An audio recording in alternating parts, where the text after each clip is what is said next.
আমি শেয়ার করছি রুই মাছের একটা পাতলা ঝোল, আলু দিয়ে, কাঁচকলা দিয়ে, রাঁধুনি বাটা দিয়ে। এটা কিন্তু দুর্দান্ত টেস্টি হয়, আর গরমের দুপুরে কিন্তু খুব তৃপ্তি সহকারে এই মাছের ঝোল দিয়েই ভাত খাওয়া হয়ে যায়। তার জন্য আমি নিয়েছি 1 চামচ কালো জিরে, 2 চামচ রাঁধুনি, 2টো কাঁচা লঙ্কা আর বেশ কিছুটা আদা। কাঁচা লঙ্কা যে যেমন ঝাল খাবেন সেই পরিমাণে নেবেন। আমি মশলাটা কিন্তু শিলপাটাতে করছি, আপনারা মিক্সি জারেও করে নিতে পারেন। তো রুই মাছগুলো এবার আমি একটা একটা করে সব ভেজে নেব। তো আমি সোমা, যদি আমার রান্না আপনাদের ভালো লেগে থাকে চ্যানেলটাকে অবশ্যই সাবস্ক্রাইব করে রাখবেন, তাহলে যখন আমি নতুন নতুন রান্না ছাড়বো তখন আপনারা দেখতে পারবেন। তো মাছগুলোকে ভাজা হয়ে গেছে, মাছগুলোকে তুলে নেওয়ার পর সেই তেলেই একটা পেঁয়াজ দিয়ে দিলাম। পেঁয়াজটাকে একটু লাল লাল করে ভেজে নেব। পেঁয়াজের মধ্যে আমি সামান্য পরিমাণে একটু চিনি দিয়ে দেব।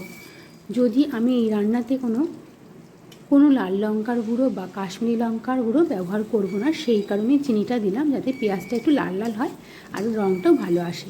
দিয়ে দিয়েছি একটা টমেটোটাকেও খুব ভালো করে কষিয়ে নেব।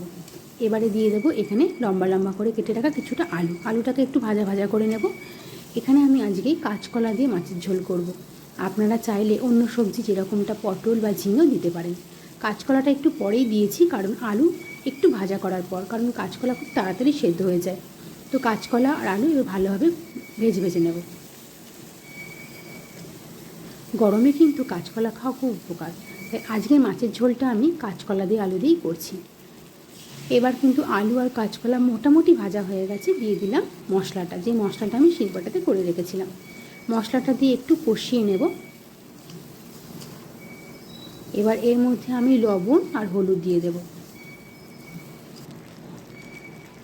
কাঁচকলা কিন্তু খুব সহজেই জল টেনে নেয়, তাই আমি একটু জল দিয়ে দিয়ে মশলাটাকে কষবো।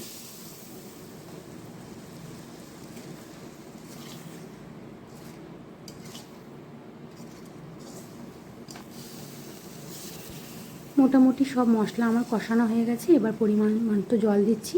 আমি কিন্তু মাছের ঝোলটা একটু পাতলা পাতলাই করব, তাই জলের পরিমাণটা একটু বেশি দিলাম। আর এই ঝোলটা কিন্তু একটু কালচে রঙের হবে, যেহেতু এখানে কালো জিরে বাটা পড়েছে আর কাঁচকলাতেও একটু ঝোলটা কালো করে। তো এইভাবে একবার মাছের ঝোল ট্রাই করে দেখবেন, গরমে দুপুরে খুব ভালো কিন্তু খেতে লাগে। ঝোলটা ফুটে উঠলে মাছগুলো দিয়ে গরম গরম পরিবেশন করুন। আলু দিয়ে, কাঁচকলা দিয়ে, রাঁধুনি বাটা দিয়ে মাছের ঝোল। তো রান্নাটা কেমন লাগলো অবশ্যই কমেন্ট করে জানাবেন।